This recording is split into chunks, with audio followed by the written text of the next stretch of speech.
Thanks to the League of Women Voters and the Sedona Chamber of Commerce for hosting this forum. In my nearly 8 years as mayor, I've learned a great deal and formed solid relationships with other leaders across the region and the state.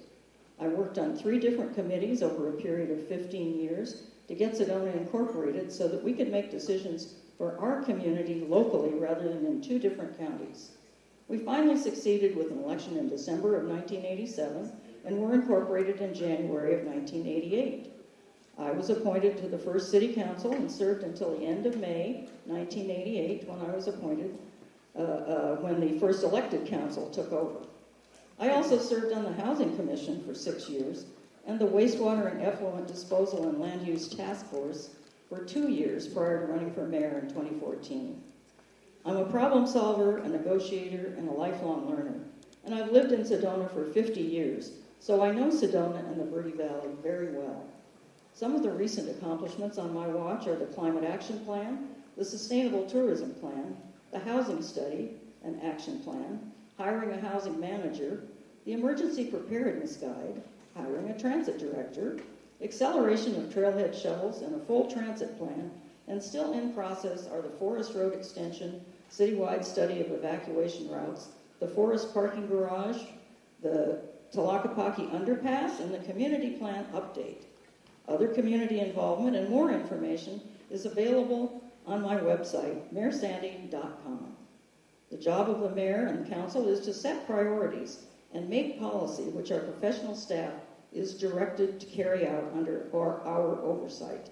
I'm also a strong supporter of home rule, which allows us to spend the revenue we receive on projects benefiting the community rather than have those funds sitting in a bank account.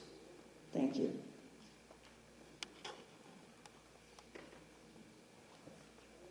Hello, my name is Samira Armstrong. I had the extraordinary opportunity to go to school right here at Sedona Red Rock High School. Back in 1994, when the high school was just being built, and for those of you who remember the flicker shack, minimal street lights, or stop signs, I actually learned to parallel park in that parking lot out there when I was 15 and a half. I'm now 41 years old. I actually sharpened my acting chops in this theater right before it was expanded into this glorious, magnificent thing. It was about half the size. Sedona was a sleepy town who, during the summer, would see twice as many tourists visiting as we had residents. The tourists were special because they knew, because they were in the know. That's why they came. It wasn't billboarded all over town. They came here for inspiration, to be marveled, for the incredible art galleries and the potential to meet the artists themselves. Never was the magical glory of the Red Rocks been lost on me, no matter how long that my family has lived here. And I moved back a year and a half ago to find peace and a quality of life for my 9-year-old son, who I was hopeful would get the childhood experience and carefree freedom playing in the creek and in the rocks that I had.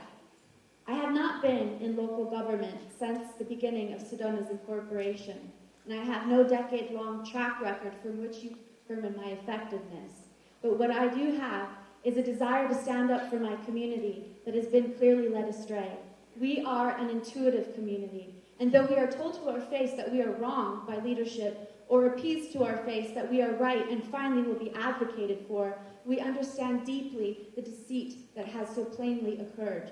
Is it neglect? Perhaps. Is it intentional? Maybe even just partially. In my opinion, what has happened is that we gave too many people the benefit of the doubt to take the reins and make choices for our community that are deeply out of touch. Thank you, Samira. Scott? Audience?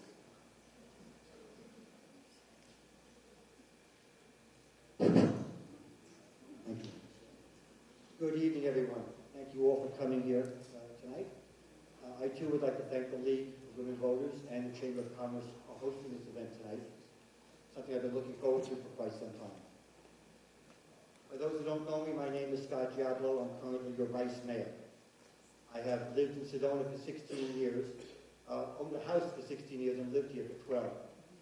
Back in New York, prior to retiring, I was a police officer for 30 years. 20 of those years, I was a community leader on Long Island, and I accomplished many positive changes, producing some great things for my community. I have won several awards acknowledging my civic engagement and community outreach by working with the community leaders and the public. Once I got involved in Sedona politics, I continued to use those skills to engage Sedona residents. I have held various positions over the years. I was elected to the Sedona Fire District Governing Board. I was appointed for a 3-year term to the Personnel Board. I was appointed twice to the Planning and Zoning Commission, and I'm serving currently my 2nd term as your City Councilor and Vice Mayor.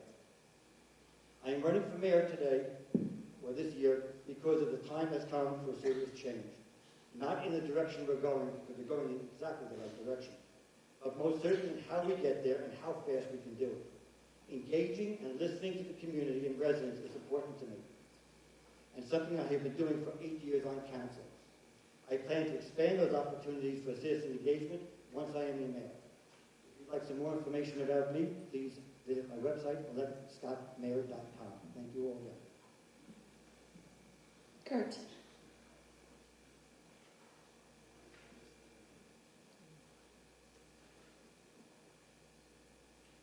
Sedonans, thanks for coming out and playing in the sandbox with me.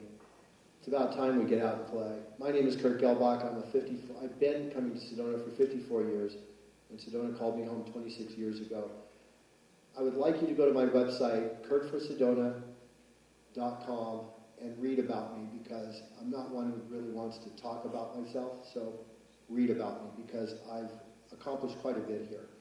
But what I do want to get into is something very important, and that's the fact that we're at a crossroad right now, needing drastic change, beginning with a new dynamic mayor who possesses experience, knowledge, skill sets, and relationships to lead Sedona into a new dynamic future, realized through community engagement, intelligent decisions, and all based on in-depth research. Serious indicators suggest that common sense, logical decisions must be made to protect our viability without becoming a part of the resources decline occurring all around us. We require new dynamic models functioning in unison for the future preservation of Sedona, her residents' lifestyles, and continued advisory management and education of all tourism. Historically, our founders built upon the dreams and beliefs of the early settlers and framed the U.S. Constitution around the God-given truths that all men are created equal and have the right to govern themselves as a sovereign people. It is within this governance that we've been given the right to life, liberty, and the pursuit of happiness, including the liberties expressed in the Bill of Rights. Our founders had strong conviction that equality of humanity sustains the assets of human rights in civil society. However, they also believed that if our natural rights were not exercised in accordance with the natural order, they would be abused beyond unnatural limitations. Ladies and gentlemen, 234 years later, our natural rights are not being exercised in accordance with the natural order, now abused beyond unnatural limitations. Now's the time for all of you to take responsibility. Now's the time for you to vote for Kurt Gelbach as mayor. It's time for us to now make Sedona ours again. Thank you. Thank you. We will now address the question that the candidates have been provided in advance from the League of Women Voters. As the Verde Valley continues to grow, what does growth look like to you in Sedona, your municipality? Specifically, tell us what you plan to do in your elected role. Samira, you're first. Growth can be a wonderful and exciting thing, and most certainly necessary to maintain a level of competitiveness in the quality of life market. But we must not become lured into the false ideology that all progress is beneficial. We must remember that so many move to Sedona for its beauty, hiking, and small-town charm. Bigger, better, faster does not in broad strokes fit the ethos of Sedona. The old world must remain strong here in balance, as that is what visitors want to experience. And too many have noted that Sedona has lost its edge and its charm. As mayor, I will preserve the ruralness of our community, and I will push back against the urbanization that is planned currently for Sedona. As mayor, I will create an agenda to deliberately embody the consciousness of our collective needs here, allowing for private industry to meet the needs of our community rather than bigger government. I do not agree with bringing in more federal funding to put in a robust transit system. We are not California. However, there are key needs that can be addressed and facilitate the draw to replace short-term rental investments with long-term homeownership. Because everything comes down to housing. In our down market, now is the time to bring Attraction Point to Sedona as a life investment made by families who seek a nurtured community. But we must be a nurturing community. Fiber optics for high-speed, reliable internet and better cell phone service is an essential development that would greatly benefit the draw for families, younger people, and remote working entrepreneurs.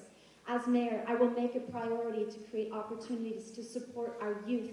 After-school, healthy, enriching programs should be created for our kids and available to Sedona workforce regardless of residency and regardless of the school they belong to. A true community center expansion at Posse Ground Park that is purposed solely for our community's gatherings, celebrations, town squares, and cultural experiences, rather than just more pickleball courts, which are awesome and athletic. Thank you. Scott?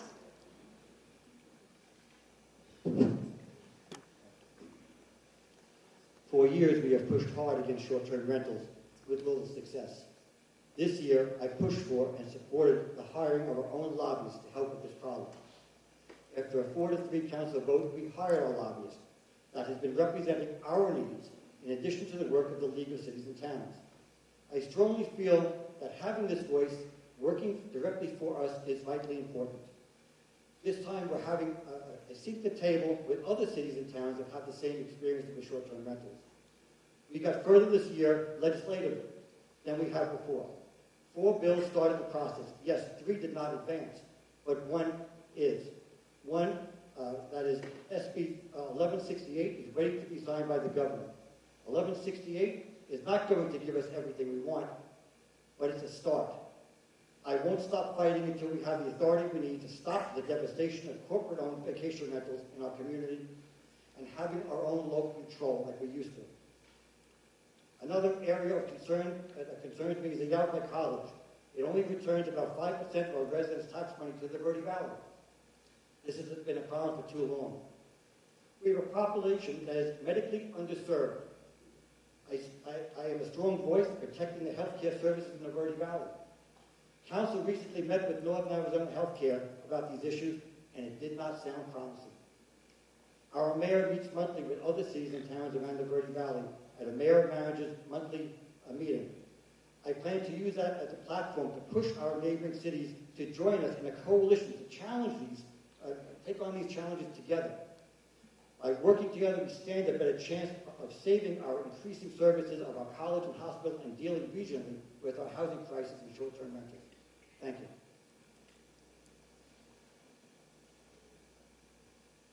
Well, my mind works a little different, so I'm going to take you on a different journey.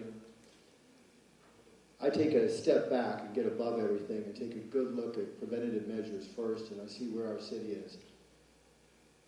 We are not in a good position. First of all, everyone's pushing this home rule. I want all of you to start doing your research on home rule.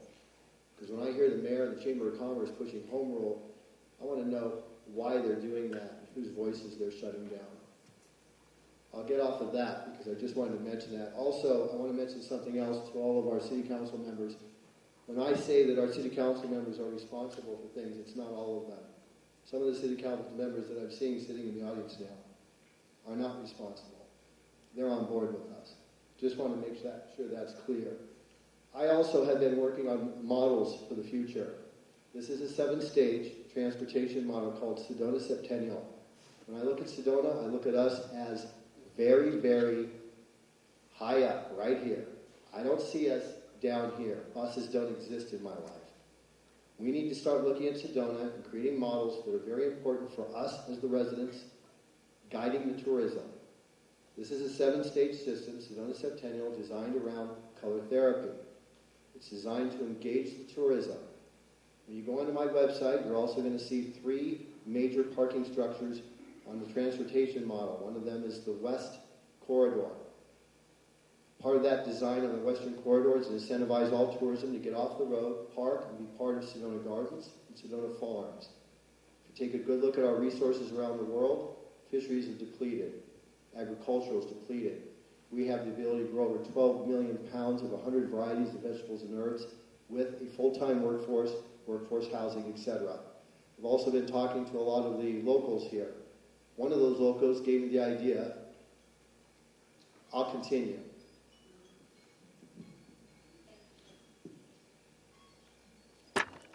While other Verde Valley communities grew in population in the last 10 years, Sedona lost population, although the population grew for most of the decade, from 10,031 in 2010 to hitting just over 11,000 at one point. Then between 2019 and 2020, it was down from 10,322 to 9,684. This steep decline is almost certainly due to the conversion of properties to short-term, aka vacation rentals, after SB 1350, which prohibited cities and towns from banning or regulating them, went into effect in 2017. Despite all efforts made since, no meaningful progress to allow regulation or a cap on their numbers has been made. In Sedona, this has resulted in 14% of our housing stock being vacation rentals, and if trends continue, it will be 15% before the end of the year. Rooms available in vacation rentals now exceed those available in hotels in the city by about 800 rooms. Vacation rentals are on residential properties in neighborhoods, so they do not have to meet the same standards to be built and approved as hotels do. In 6 legislative sessions, little has changed, and our hands remain solidly tied to stop this proliferation. We need to separate the regulation of short-term rentals from long-term rentals and allow municipalities to adopt an appropriate cap on the number of properties. Until that happens, the damage in Sedona will continue. I have always and will continue to advocate strongly for those actions, but the governor and the legislature refuse to act. My role with the League of Arizona Cities and Towns provides me with a good platform. Since I am a member of their executive committee, I chair one of their 5 policy committees, and I serve on another. I've always taken the lead on this issue in the Verde Valley, and as a member of the Greater Arizona Mayors Association, so I have well-developed working relationships both regionally and at the state level. Thank you. We will now do the question that's been submitted by the Sedona Chamber. The candidates will each have 2 minutes to answer this, and we will begin with Scott. Let me read the question first. Tourism in Sedona is a $1 billion industry that supports over 10,000 jobs and creates over $240 million in wages. Visitors generate 77% of the city's sales tax and bed tax revenues that support city services and residents' quality of life. These statistics are from the Yavapai College Regional Economic Development Center research. Given these facts, what will you do to support this primary economic engine, and where do you see Sedona tourism 5 years from now? Scott? Thank you, Mayor. I have always said that to have a healthy city, we need residents and family, but we also need stores, shops, professional services, and the employees to service them and work there. Our city's main economic driver is tourism, and as a city that is run on sales tax, not a property tax, that is an enormous amount of money each property owner is saving. Anecdotally, I have always said that we should each take our property tax bill from the county, double that amount, and that's what it would cost you normally, in my opinion, to run this city if we didn't have the sales tax. The issue that affects our residents is traffic. It's choking us. We all know that. I have a hard time supporting any line item that will attract more people here. Last week, Council voted on fiscal year 23 Chamber's budget in the contract. That budget is drastically reduced and does not support marketing, but does support visitor management once they're here. We are also looking at fiscal year 23 as a year to study how to separate the Chamber of Commerce from the Tourism Bureau and what that would look like. This diversity and high tension isn't healthy for any of us in our city, that we're all feeling. We need to have buy-in from our residents. We need to have understanding by our residents and businesses alike of what we're all experiencing. The intent is to have a committee composed of residents, business owners, hotels working together for as long as a year to come up with a plan of either having the city absorb the workload or perhaps a standalone group not affiliated with the Chamber of Commerce. Right now, the system isn't working because the businesses and residents aren't understanding each other's concerns. We have to work toward that so we can have a cohesive city working together. Thank you very much.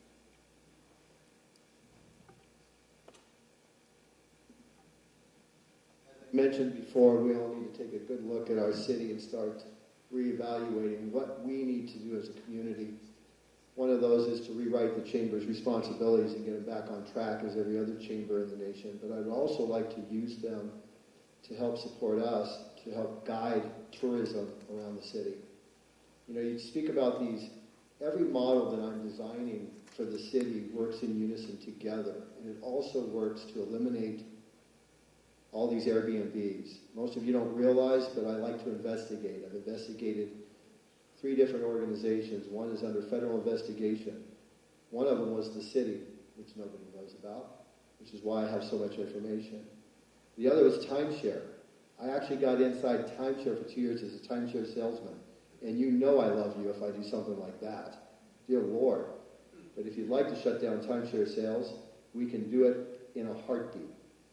So these are things that we need to take a look at. What's beneficial for the city? So when I'm creating these models, for example, outside of the city here, we have the ability to completely support not only us, but the village of Oak Creek. We also have the ability to create relationships with the Department of Transportation, Forest Service, Game and Fish. We can create the relationships in order to now better manage our city. When the revenues that we'll be creating, and I want to use 525 for an example, with the revenues we'll be creating, we'll be hiring our own wildlife police service, or police force. We'll be sharing those revenues with the Forest Service. We will make sure that that places us in a better position to now make the decisions for our future.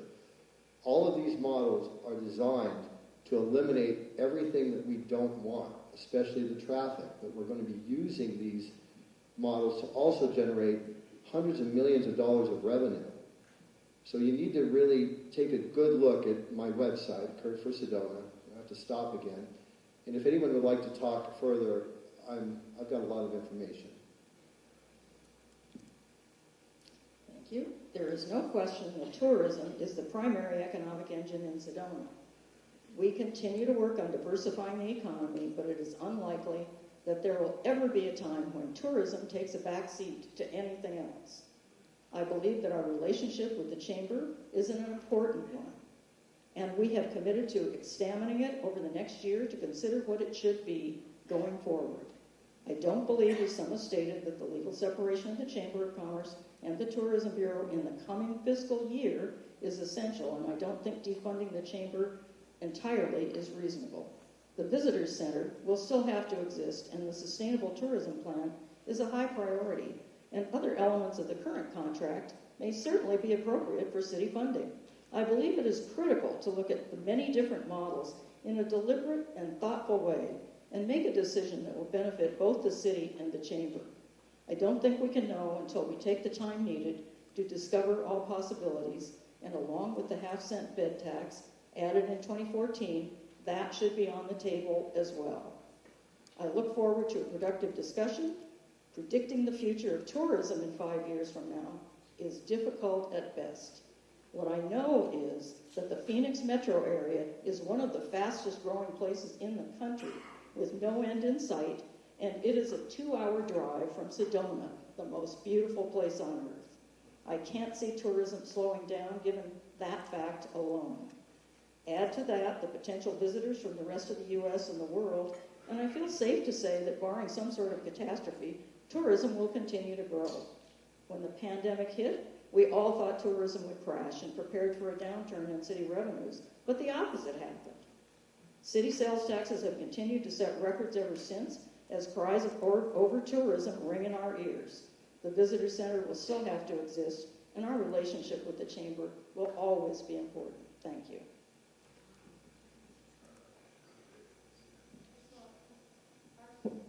Our quality of life is not solely dependent on visitors, In fact, unmanaged visitation can be a detriment to our quality of life. God forbid we keep going at the pace we're at currently and have experienced in 2020. I, for one, say I will fight to preserve and nurture our community and the integrity of Sedona. Our small town charm is an attraction, and currently we have developed a reputation for being junky. I was at Wildflower and overheard tourists talking about if they only knew that Sedona was as junky as this, they wouldn't have stopped by. Sedona is a hotbed for manifesting your heart's desire. Entrepreneurs come here to create their dreams. Often I hear from local businesses that one of their biggest hang-ups is the ability to grow because of the bureaucratic rigmarole and nonsensical policy and regulations that disrupt and do not support their ability to thrive. As mayor, I will set an agenda to examine all policy and streamline procedures that string along local business ventures at the expense of the owners. Local businesses must be given a springboard to the city, by the city to jumpstart their business. Efficiency is a key to their success. I would fight to keep big corporate entities from further invasion, and we must support our local businesses. They are Sedona. By now, we should be fully capable of predicting the regular ebbs and flows of tourism economy. The fact that the pandemic hit was exceptional. The fact that its imminent downturn occurred is predictable, and yet our city is not prepared to handle these immediate needs. While some of us can enjoy the relief of a slower-paced Sedona right now, hotels and businesses need immediate action to create a consistent flow of balance and quality visitors. As mayor, I will bring all the owners and operators of our local businesses together to hear from them and find out how they feel the bed tax should be best used for their needs. Thank you.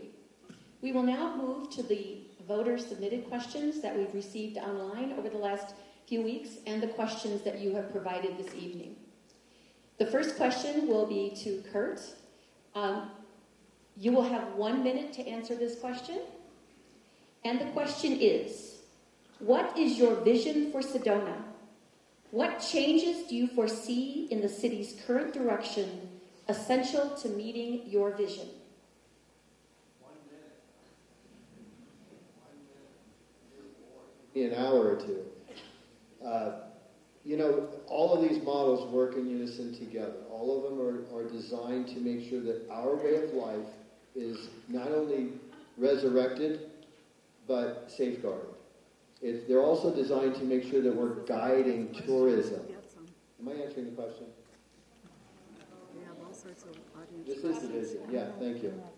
So when you look at the big vision, we will literally be, through community-supported programs, everything is community-supported, which means you're all going to be involved, because it's time for everyone to take responsibility now. Our involvement will now literally guide and educate tourism. And when you take a look online, you're going to see things like art, autonomous rapid transit, it's a trackless tram. It's amazing. When you look at it, it's green. You have to think bigger.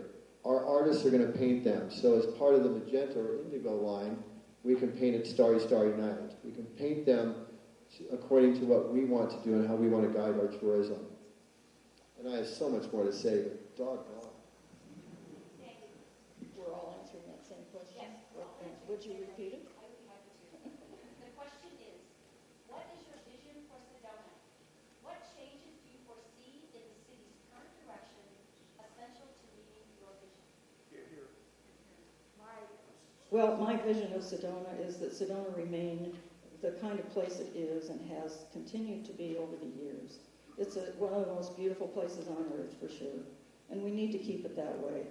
And we're also facing the worst existential crisis we've ever faced in our lives, and that's climate change. And so to keep the environment and stave off climate change, we have adopted a climate action plan. We need to follow that plan. We also have developed a sustainable tourism plan, and we need to follow that plan.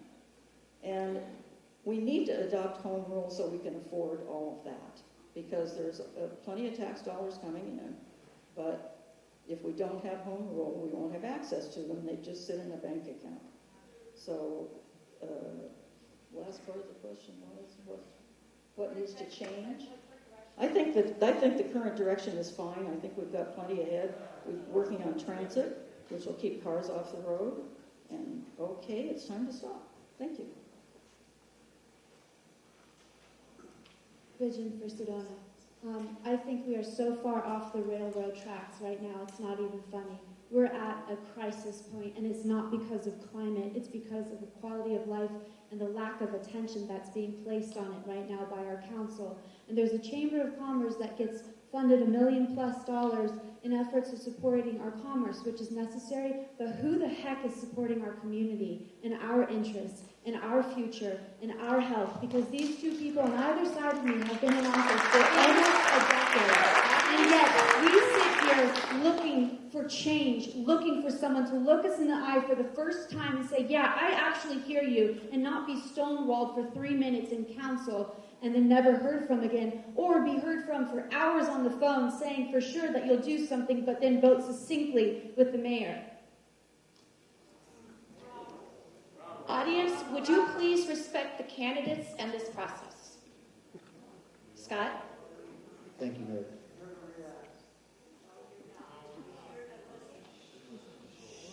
I'll wait so I can have my time as well as everybody else I did. Thank you. The climate action plan is very important. I agree with that plan. Along with the sustainability plan, I agree with that too. When tourists do come here, regardless of how they get here, we need to be able to manage them appropriately.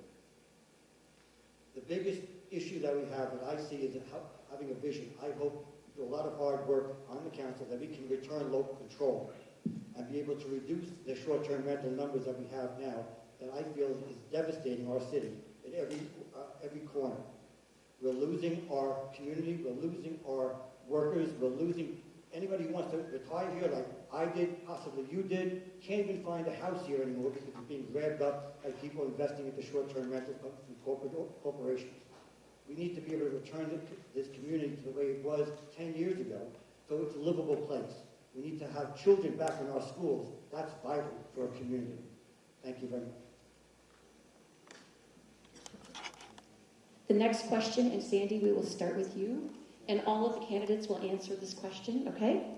And you will also have 1 minute for this question. How would you be visible, transparent, and engage the community in the process? How do you want residents engaged with the city to identify and address critical issues that impact the quality of life in Sedona? Visible, transparent, and engaged.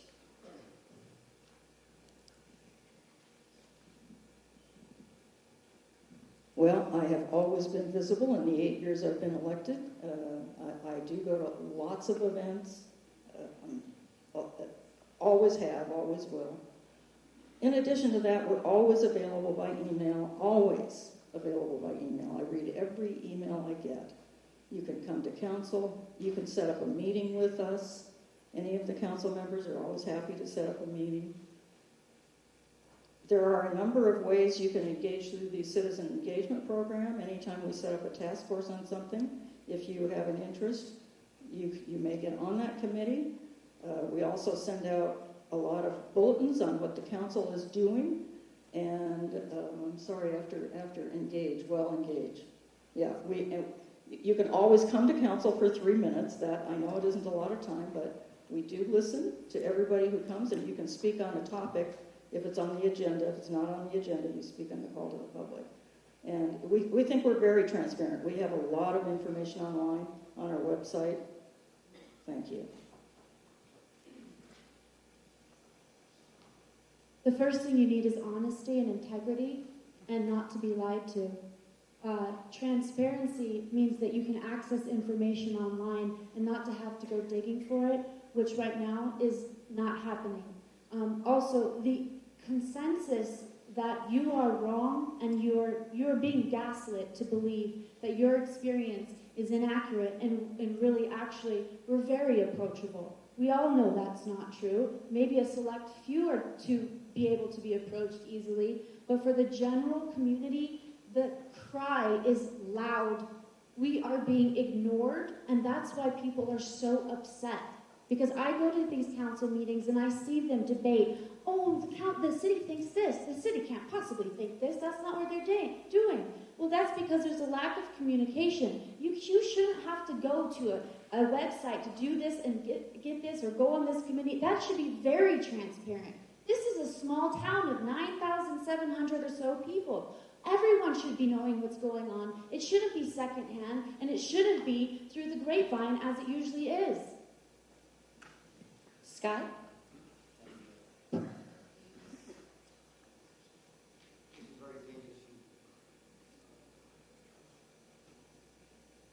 This is very dangerous for me to do, I think, but I've been known for doing outreach. Is there anybody here who's emailed me over 8 years that I've called them back and we had a discussion? If you could raise your hand.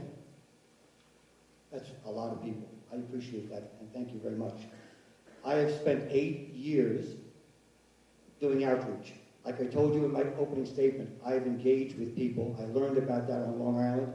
I was impressed upon doing that by local politicians back east, and I brought it here. The only way for me to know what you're thinking and what you're feeling, I have put myself out there for 8 years listening to phone calls that I've had in my home. You email me, I call you back. I believe that that's the way to do outreach. We have a website that was spoken about. It is the most transparent website. I don't know why anybody couldn't find any information. All you have to do is do it in a search engine. Our budgets are clearly out there for everyone to look at. Thank you very much. Thank you, Scott. Kurt? And again, How would you be visible, transparent, and engage the community? How do you want residents engaged with the city to identify and address critical issues that impact quality of life in Sedona? well, my quality of life has been completely threatened by the decisions that have been made over time. And so that's why I get out and talk with all of you. And quite frankly, I haven't seen anyone out there other than myself talking with all of you. So I'm not quite sure how others are really understanding how you feel. Everything you see on my website is designed from your voice, through our conversations, from what I've read. I want you to take a good look at everything, because it's time now that we stop this talk. 26 years of nothing but talk, and it's driving me crazy. It's time that we now start taking action. It's time that we stand up and take responsibility. Do you see why there's no other younger generations here? Hell, I'm 60. Where are the younger generations? It's our responsibility now to make sure that their life, that their future is viable, and that we sustain them over time. Thank you. Thank you, Kurt. And Samira, this is going to be your question next, okay? And I'm going to allow 2 minutes for this question. There are a lot of questions related to healthcare, so it's got a few parts to it, okay? How do you plan to address the decline in healthcare providers in the Sedona area and specialized cares for seniors? What do you see as the role of the Sedona City Council in working with Northern Arizona healthcare and providers, addressing the shortage of available healthcare in this area? Okay. Good question. NAH has monopolized our healthcare, and they clearly don't want to stand up and be of service to us, as we've seen in the council meeting.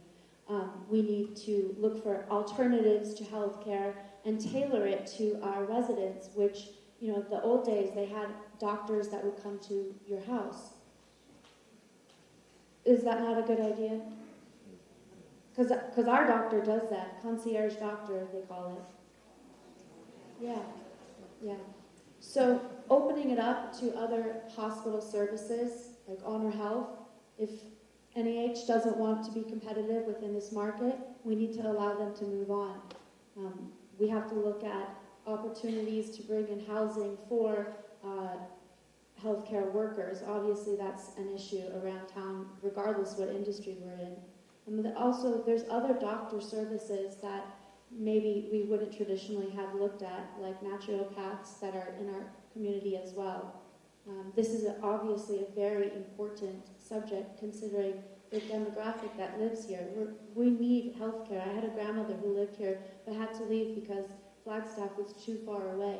And also, the NAH itself is not a lack of individuals. It's because of their policies that they have in place that are nonsensical.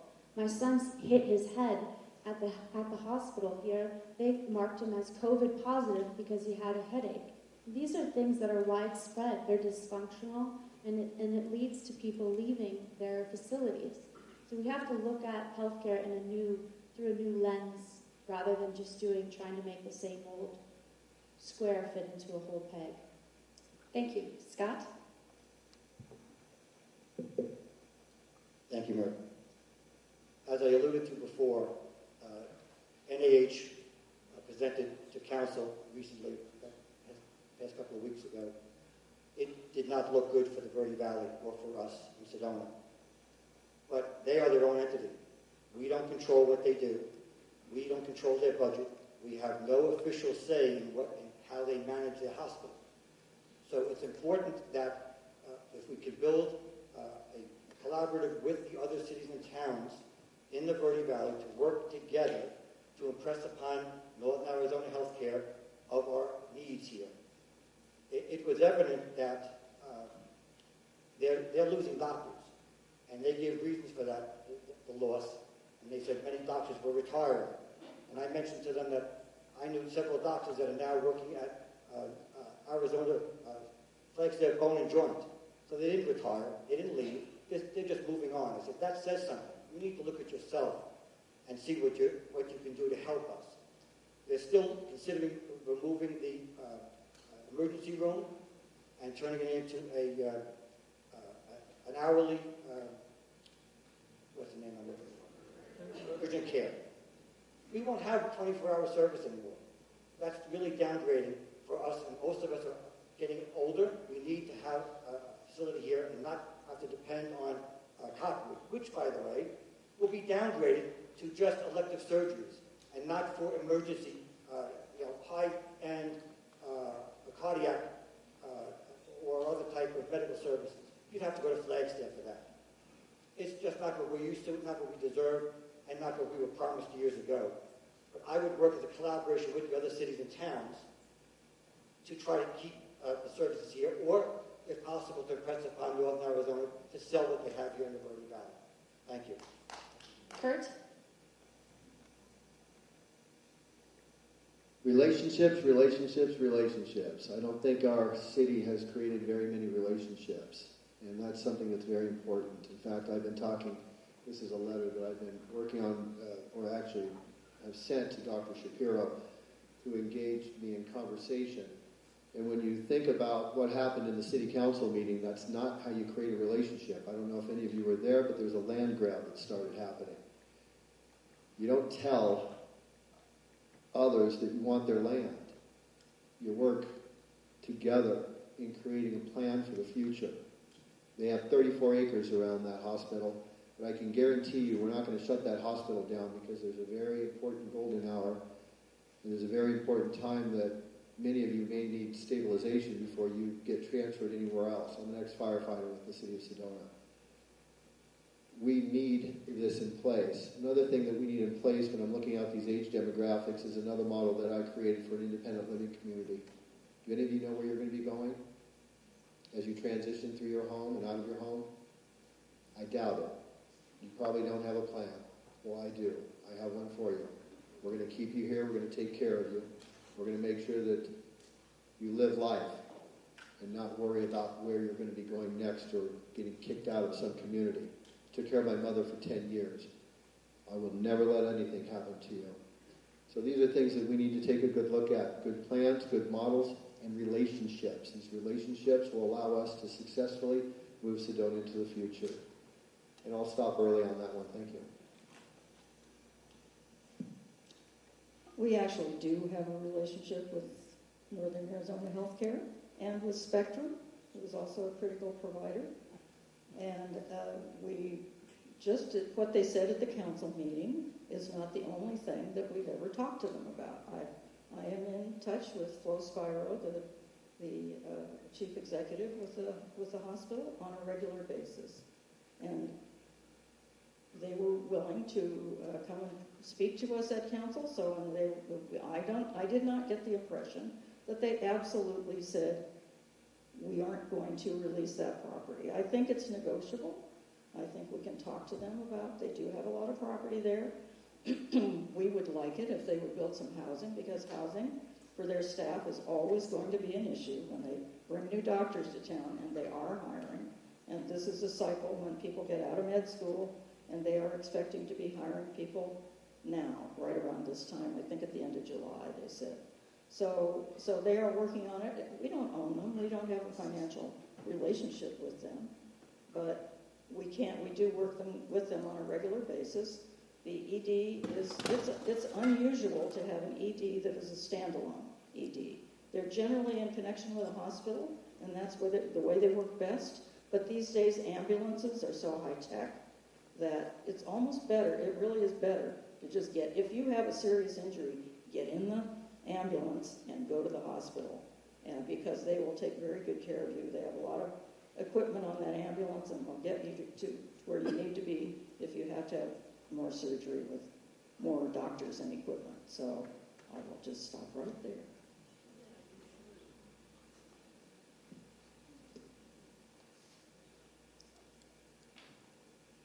And I believe the next question, we start with Kurt. Mike, or is it Scott? Scott? Okay. It's Kurt, okay. And Kurt, the question is, do you think that the Sedona Police Department has what they need? If not, what do you want to ensure that they have? Housing. I actually was on a scene and walked up to one of them once, and he looked right at me and said, I'd do anything to have a condo. So when you look at housing situations here, if the city were to take a good look at a lot of the land around and actually negotiate it, not pay $100,000 over appraised value, then we would be able to afford this. There's also some things I have in the making that I can't mention, but yet there are other possibilities in the future for creating workforce housing. What else do they need? Our support.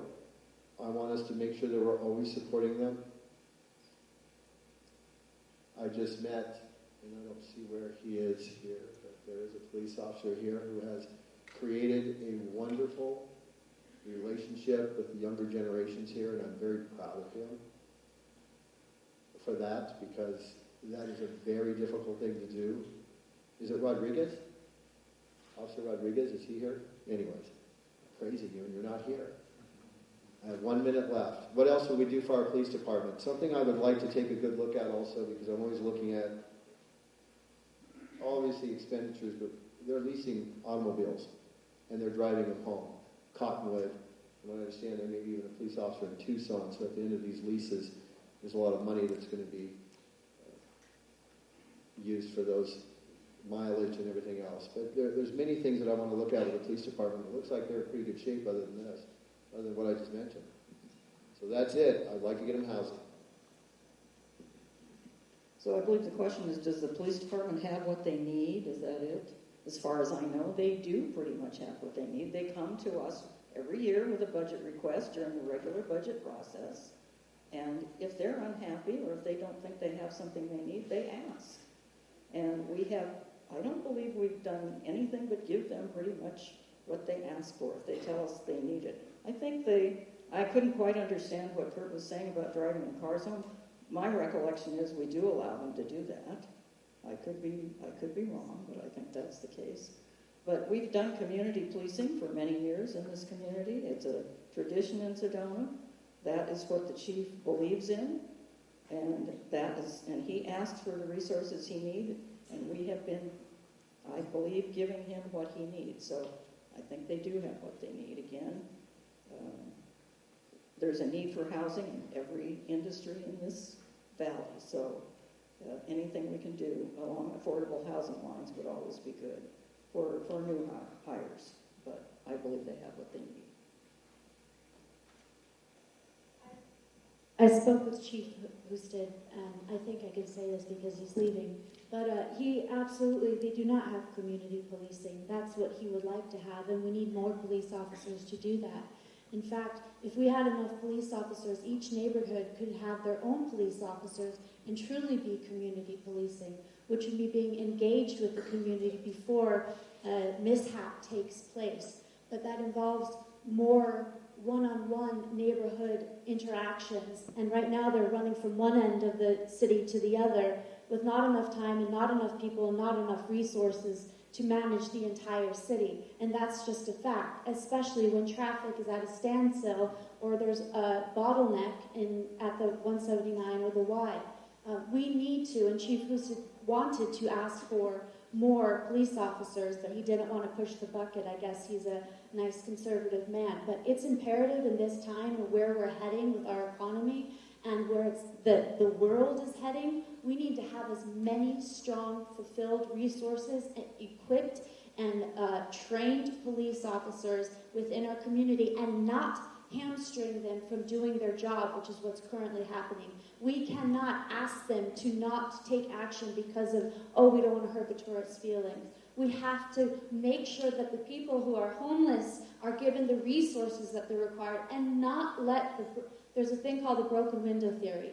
If a window has gone unbroken and not maintained, if our community is not maintained, people make actions that are incongruent with a thriving community. And that's when you get more crime. We have to make sure that every corner of Sedona is taken care of. And it's not kindness to let people live on the streets. And it's not kindness to ignore crime. We have to make sure that we are a healthy, safe community. Scott.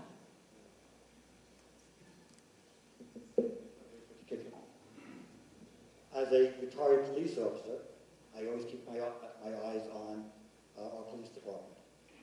I can assure you they have everything they need.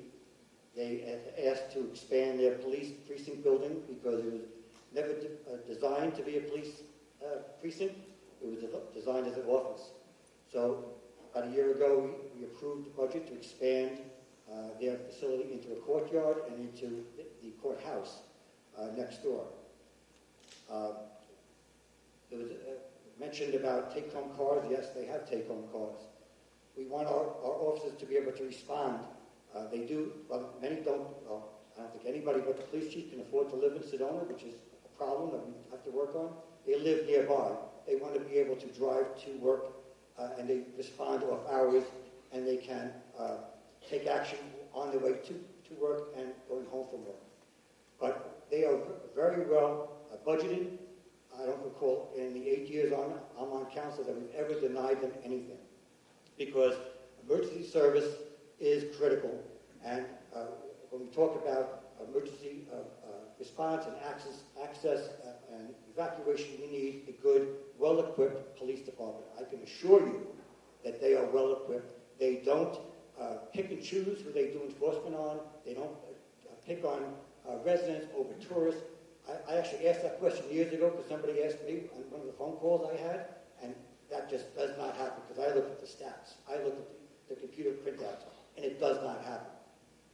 We're all treated equally. There is a homeless problem. We know that there's a homeless problem, but they have an agreement with Spectrum.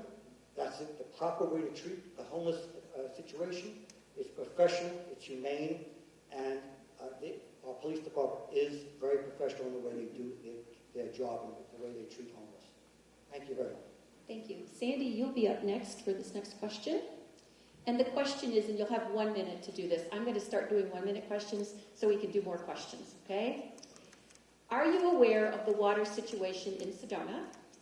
The increased pumping of groundwater in regards to new development and new hotels? What can be done to limit new development while we are experiencing a severe drought? Thank you. Yes, I am aware that there's a water situation in the Verde Valley and in the state in general. And part of the problem in Sedona and rural areas of the state is that we don't have any restrictions on well drilling. People can drill wells without restrictions. Water rights have been adjudicated for over 40 years now have to do with surface water. That means rivers, lakes, streams, creeks. But groundwater, which is well drilling, if you saw the number of wells that have gone up have been drilled in the Verde Valley in the last 50 years, you'd be amazed. And so it is a problem. We don't have any tools to manage it in rural areas, whereas cities have active management areas, they can manage it. We need a similar tool for rural areas, and that's something that the state has to grant us. So I am working in water groups right now, in collaboratives, and we are working on that, and I will support it at the legislative level. In fact, I believe we did this year. Thank you.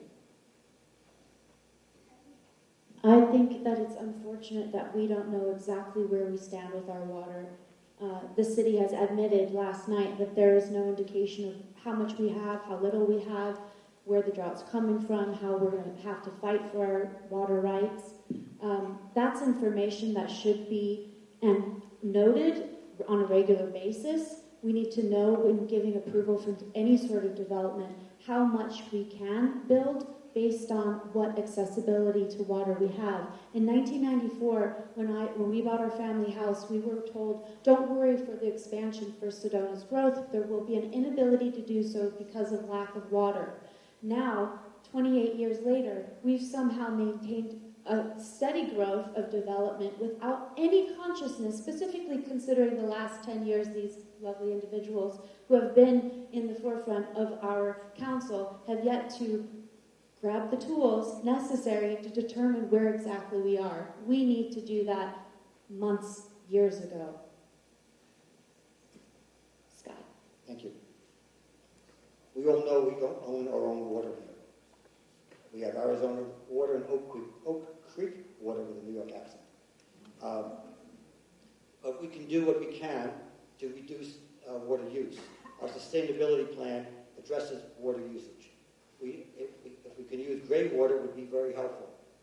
I know that when there's new development, they don't just build regardless of any water use. It has to be reviewed by the Arizona Water Company, whichever jurisdiction is in that building plan. So they get to sign off on the water usage. I think that we need to look at more water harvesting for a new building. I think that would be a good idea and something that I would be recommending, and I think it's already in the upcoming plans. But I think we can only do what we can do. But I think we should get more involved with other cities and towns in the Verde Valley to try to cut water usage where we can. I know I'll stop. Kurt. Not, I already have a plan.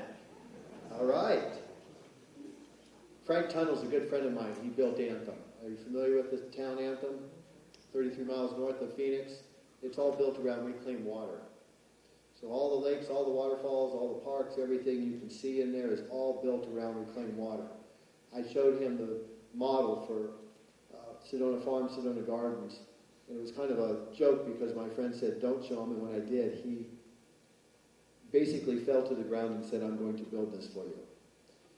He can literally take advantage of gray water, rainwater, reclaimed water, any kind of water that you want, all throughout the town. And that's something we're going to be doing. Also, we need to take a good look at, you see, when you look at the bigger picture and you look at where our world is these days, everything's being depleted, everything. And if we don't start thinking now, and I'll just mention this, it was 2016, I started emailing our city, sharing with them, we need to protect our resources now. That went by really fast. Dang, guys. Stick around afterwards, man. Thank you, Kurt. Samira, you'll be next on this question. What are your creative solutions for employees to have affordable housing? What are your views on increasing density and having manufactured homes? Great question. I am entirely opposed to expanding the density. I am vehemently opposed to 4-story complexes that have been voted in by this current council that is completely out of sync with the ethos of Sedona. However, within 30 miles, we can certainly come up with creative solutions. The number one issue that local businesses are having right now are their employees' lack of housing. People, Black Potion Coffee just lost 3 employees because they were all living in their cars. In the interim, until we find housing for these people, why not set up something temporary that's safe for them, a campsite perhaps, like Campgrounds of America, rather than letting them burn out in the desert. These people actually had to move their car. They left the city because it was too hot here. Without proper housing, we have no employees, and we can think of creative ways outside of Sedona, within 30 miles at least, working with neighboring cities to find solutions that shouldn't be that complicated. Scott. Thank you. City Council and the city is working for workforce housing. We have 2 plans in progress. Sunset Lofts behind Walgreens is a 46-unit complex that is being built for workforce housing. We don't own it, we're just paying into it. It's going to give reduced rents to the employees. They produce W-2s and 1099s to prove that they work in our city. They're going to get reduced rents. And they have to produce the documents every year. They'll get a new lease every year to show that they work here. Next to City Hall is another piece of property that we're planning for 22 additional units there. It's not anywhere near what we need. We need close to 1,500 units if we actually want enough rentals. We're landlocked. We're not going to be able to do that. But we're doing what we can. It would be nice to buy some additional property. We're looking at other property along 89A, and I would support that depending on the location. And it has to be looked at. But I am supporting locations for workforce housing as we move forward. Thank you. Kurt? Question, where was that, you were saying the first development, was that behind Summit? Kurt, please just answer the question. Sunset? Got it. Years ago, Justin, our ex-city manager, for some reason they all got it in their head that condensed development was the answer to our short-term rental issue, and it's not. And then they started getting into these, hey, let's go 3 stories, let's go 4 stories, let's do this, that. Then they came up with a plan out here at the old amphitheater. Any plan that I'm seeing isn't going to work, which is the reason why I'm creating resident participatory programs for all of us to get involved, because you all have brilliant, brilliant minds. And we need to tackle this together. We do need the workforce housing, yet we need to bring this workforce housing into Sedona and literally blend it in with our chosen way of life. And I have a lot of respect for our workforce, but we really need to blend this in, and we need to take look at respecting Sedona in the process. For example, if you're going to be looking at workforce housing for our police, then look at little clusters of condos and place them within our subdivisions all around Sedona. Thank you. Trying to find space for workforce housing in Sedona isn't easy, and we have to deal with, at the state level, the gift clause does not allow us to give anything away. So even if we owned land and said we can take the land out of the equation, no, we can't, because the law says we have to do it. But we have to get just compensation for anything we give. So we have that, and then we have Bill 1487, which doesn't allow us to do anything against state law. We have a number of stumbling blocks in creating, but we do work, and we are working now with developers. As Scott said, Sunset Lofts is that type of a project, and because we only have a 4% housing stock in apartments in Sedona, and that's been the case as long as I've been here, we do need to have more apartments in Sedona and multiple family housing. There are some areas we could do it. I'm not totally against a 4-story building in the right setting. And there are opportunities like that in Sedona already zoned. Thank you.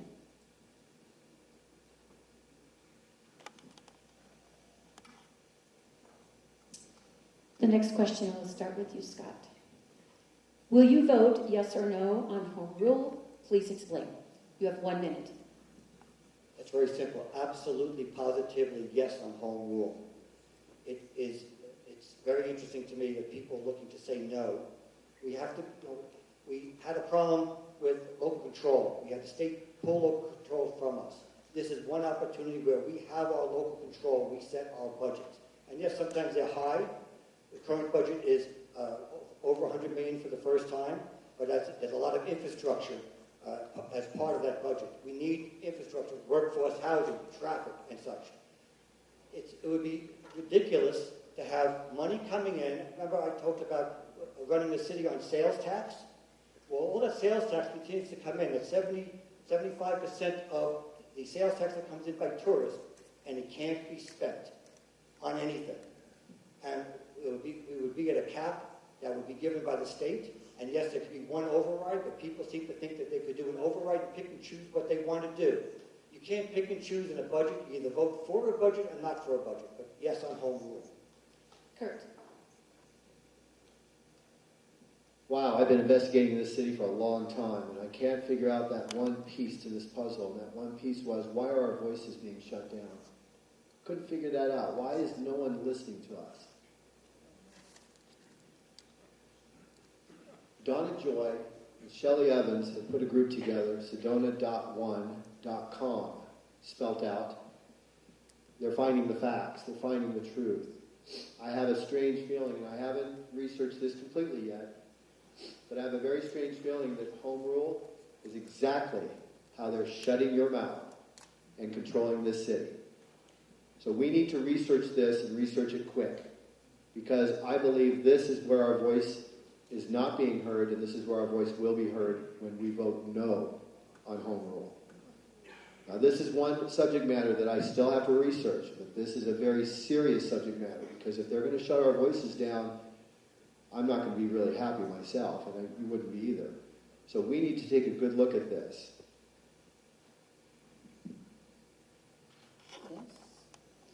I'm absolutely, as I said before, in support of home rule, and it is a necessity so we can spend the money that we have on projects we need. Without it, we can't. So it will not do what Shelley Evans has said it will do. If we vote no on home rule, it will not mean we're going to vote on the budget. It just doesn't work that way. It's about an expenditure limitation and an alternative to the expenditure limitation set by the state. And that it's either home rule or a PBA. The other one-time override is just that. It's a one-time override. Could it be done annually? Perhaps. It isn't intended for that. And if you go to the Auditor General site, you'll see them state right there it is not an alternative as home rule and PBAs are. 91 cities have adopted home rule, and about a quarter of them have adopted in Arizona, and about a quarter of them have PBAs. So it's not like nobody's doing it. Nobody's ever used the one-time override.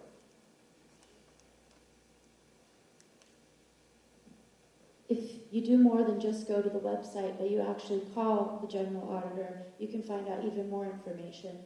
And it's no surprise why there is a debate over home rule, because for 9,700 people, our budget is $111 or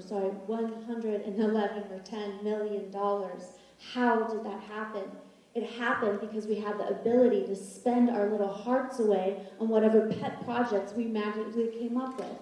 On March 8th, I heard Jessica Williamson say, we need to pass home rule because if we don't, we won't be able to do our sustainability project or our housing project or any other project that we have in store, which maybe is the Achilles heel to this city. Maybe it is getting our ability to get our voice back for the community. I certainly don't like how it's being spent. However, it's up to the community. It's up to you to decide.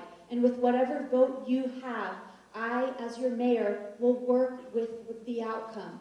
I won't advocate for it one way or the other because I can't say. And certainly going forward into our economic downfall, perhaps it would be a good thing. But if you have the wrong leadership, it sure as heck doesn't seem like it is. Thank you. And Kurt, this will be a 1-minute question, and we'll start with you. Do you believe that climate change presents a threat to the residents of Sedona? And if so, how will you, as mayor, advance the city of Sedona's climate action plan? You. Everything we've been talking about. Everything we've been talking about tonight with regard to these models is created to completely sustain the viability of our city. To also completely take care of the viability of the entire Verde Valley once we've created those relationships with the farmers and cattle ranchers. I urge you to get online. I urge you to start creating yourself. The reason why I created what I did is so that we can all start thinking about our future. We can all start creating. We have brilliant minds, so I would like all of you to start thinking about what you would like in the future and how you see Sedona in the future. I do support the Climate Action Plan, as I said before, very strongly, and we are implementing it now, and we've got a lot, we've got some baseline data that's being developed. That's important so we can measure our progress, and we also need to capture the methodology, and we're doing that, and we are both doing citywide internal operations data, and we're doing operations for the whole city, as well as the city operation itself. So that's critical. Transportation is another way. The transit system helps with the Climate Action Plan by getting cars off the road. We're going with hybrid vehicles for the current time. It's all the best we can do. But eventually we intend to have all electric fleet of vehicles. And new builds are already solar ready and EV ready in Sedona as by ordinance right now. So yes, I strongly support the plan. I absolutely do not support the Climate Action Plan. It's a farce, and its agenda with no metric to determine where we are with our carbon emissions or where we are going by spending unknown sums of potentially millions of dollars to get there. There's no metric to determine how much carbon emission we have. In fact, in 1975, they said we were going into an ice age. 20 years ago, Al Gore said that we'd have no ice caps at the Antarctic. The ice caps grew. This is a joke. And this is a joke that's pushing the policy for our city. Everything we do comes back down to this climate action plan. Why isn't there a housing plan? Why isn't the community quality of life plan? Why are we playing charades for this thing when we have actual environmental concerns here right now? If we have so much money to throw around on this theoretical climate change that may or may not affect people 100 years from now, why aren't we focused in the present making solutions for our quality of life for our residents? Scott?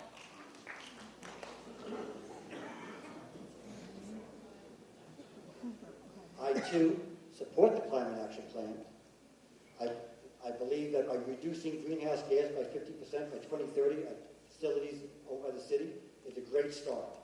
We have solar panels at City Hall. We've been purchasing EV vehicles at City Hall where appropriate. And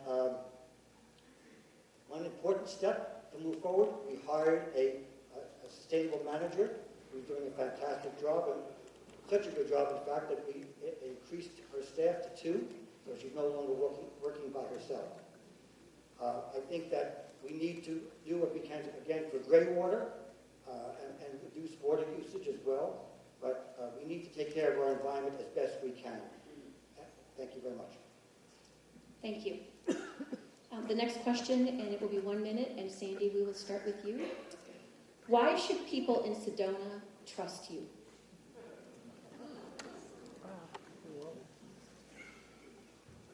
People should trust me because I believe in telling the truth. And I believe in telling the truth whether you like it or not. I'm not just going to tell you what you want to hear. I'm going to tell you the truth. I've been around for 50 years here in the Valley. If I wasn't trustworthy, I wouldn't have been handed the kinds of positions I've been given by nonprofit organizations I've worked for. I've been the treasurer because I'm an accountant of many organizations. I practically have to make them look at what I'm giving them, the information, to make sure that it's the truth. And it is the truth. It's always the truth. And I'm just a truthful person. And I'm very trustworthy almost to a fault. If that wasn't true, as long as I've been here, it would have been discovered by now. And as I say, I believe in telling you the truth, even when it's difficult for you to hear. Thank you. The most important thing my mom ever told me, well, 2 things. Be sweet and never trust a person who says, trust me. You have no reason to trust me. You can only trust your gut and take a leap of faith on me. That's what it comes down to. If you're looking for change, I can be that person for you, and I can earn your trust. But it should not be just expected that you trust me. just by me showing up here. I will fight for you and I will advocate for you, but my trust should be earned on your part.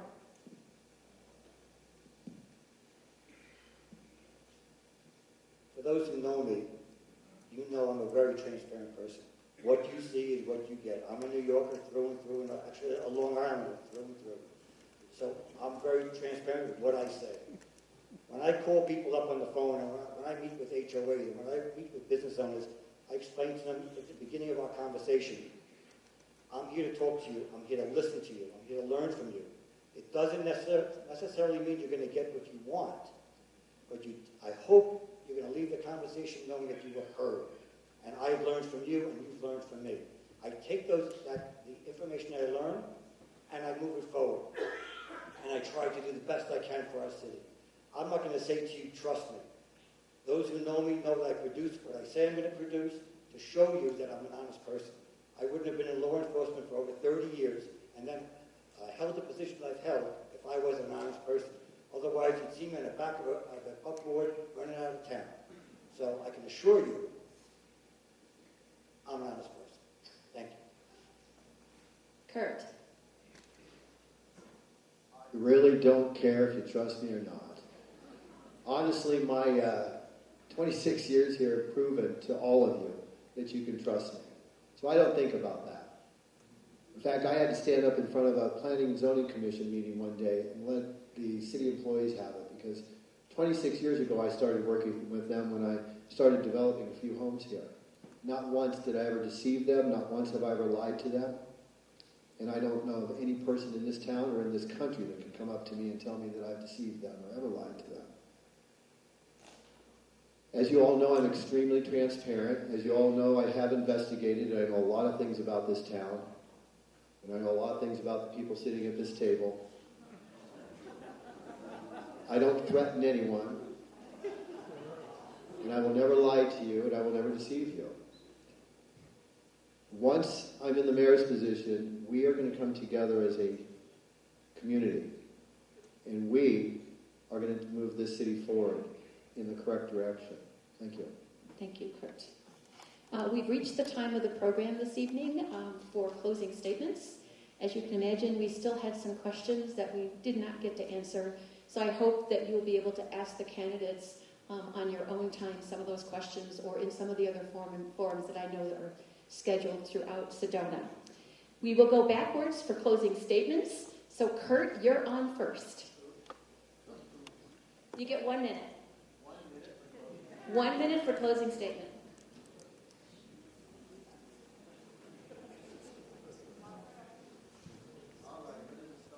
Now.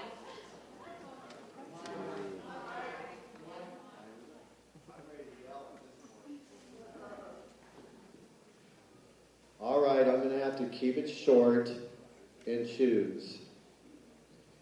You know, I believe in elected leaders who've proven themselves over years of dedication through personal actions. A leader who's invested their own time educating themselves on the method of operation, which is extremely important within our city politics. A leader who possesses a new dynamic approach with enough political experience and knowledge to advance Sedona. A leader who truly understands his and her place. I understand that leadership is a social process, people working collectively to achieve results together in transparent ways. For more than 26 years, my proven devotion to Sedona and her residents have been unrivaled. I am an ambitious administrator. I have a lifetime of experience, education, and knowledge, not to mention the skill sets to start a new dynamic path for Sedona. I know how to guide judiciously and create a framework of Sedona's future models and programs, which I've been working on for a number of years. As I said last election, I'm not going to give up on you, and I haven't. I'm still here. I'm still supporting you as much as I possibly can.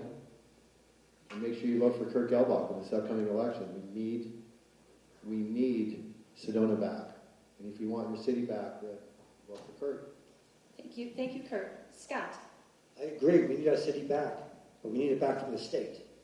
So we need to continue to do what we can to return local control and reduce short-term rentals or cap short-term rentals or whatever we can do to mitigate short-term rentals.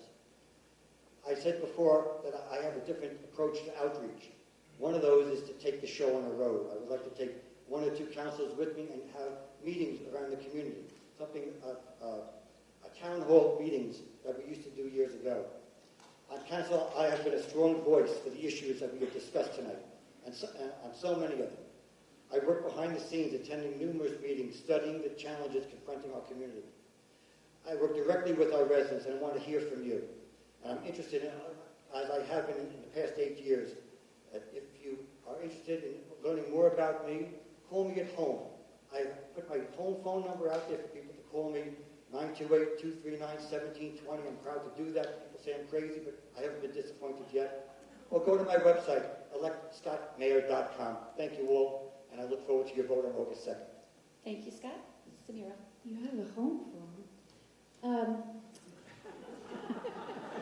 It is no secret that we residents are dissatisfied, skeptical, and distrusting of the direction we have been led. Now is our opportunity to make a real change and create the Sedona that we want to live in. We need new leadership. I feel called to stand up for Sedona because I see hope for our future while being well aware of where we came from. The gifts of Sedona are a spiritual resource that cannot be let to be tapped out. If you're happy with the direction that we are in, well, you have 2 establishment candidates who vote in sync and have led us to this moment. If you are ready for change and a renewed excitement of our future, please consider voting for Samira for mayor on August 2nd. Let's keep Sedona sacred. Yeah, I'd like to put in a last plug for home rule, because home rule, we talk about, a lot of times we talk about how we want local control and we don't have it and can't get it, the state won't give it to us. Well, this is our one chance to have home rule over a very important thing, our budget. And so you can vote to have local control in this case, and I hope you all will. There's another little misconception floating around out there about the budget. You hear 100 million, 110. The next fiscal year budget, the revenue expected in is actually 80 million. The other spending up to 110 is, we had savings, which also we've been accused of not having any savings. We have lots of savings. And we've saved it in prior years, and the rest of the spending up to 110 will be from savings we had and projects, capital projects for the most part, that we are still working on. So again, yes on home rule, please. 91 cities aren't doing everything wrong, and I believe my proven leadership and experience as mayor for 8 years counts. I'm asking for your vote, and please visit my website, mayorsandy.com, for more information. Thank you.